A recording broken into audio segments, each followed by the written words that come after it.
Nkiru was a potter. Her clay never cracked, her hands never shook, and her smile could melt the edge of any man's anger. People said she carried calmness in her bone. She lived with her widowed mother, Mama Onyeshi, who always told her, "My daughter, silence is a gift, but don't let anyone steal your voice in the name of peace." One market day, a traveler arrived, a man named Obina, a trader of fine jewel and white promises. He was charm itself, loud, funny, and full of stories that sparkled like his gold shade. He called her River Woman because, as he said, you moved gently, but you can drown any man if you underestimated your depth. Soon, the whole market boasted about their law, the noisy merchants and the quiet potter, two opposites twined by fate. When he asked for her hand, he said, "Marry me, Nkiru. I will make the world your gallery." She believed him. Their wedding was simple but joyous. Her pot glowed like sunset. His laughter filled the air like drums. Marriage revealed another Obina, the restless one.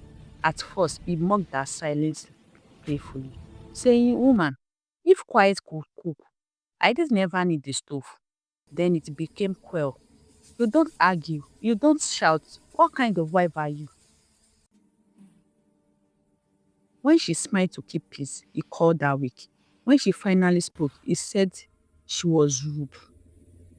Soon, he stopped coming home early, perfume lingering on his shirt. When she asked questions, he snapped, "You?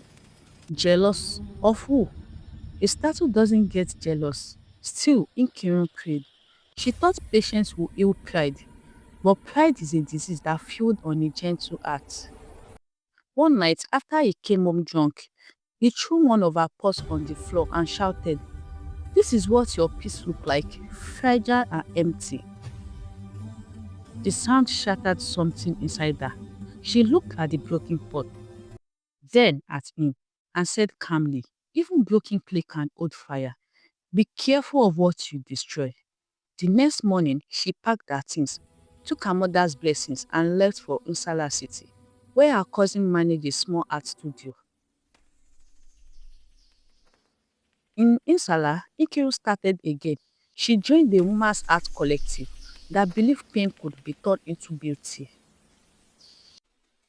Her first sculpture was titled The Silent Storm. It was powerful, raw, shaped like a woman rising from the cracked clay. The piece went viral online. Newspaper called her the potter who spoke without word. Her fame grew faster.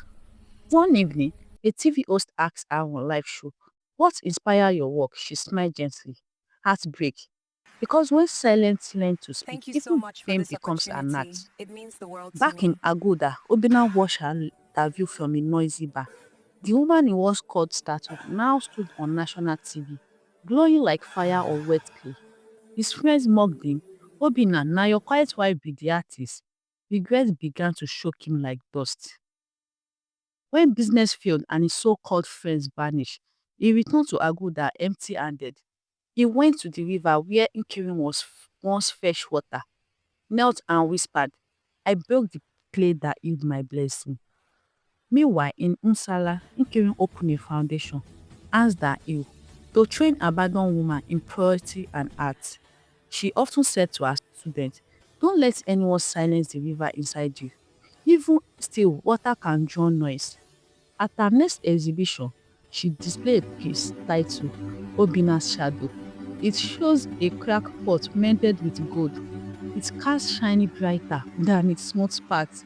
When she asked what it means, she smiled.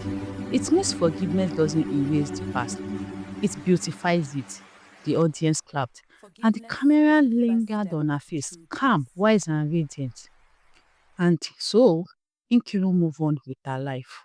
If you like this video, don't forget to follow, like, share, and comment. Thank you.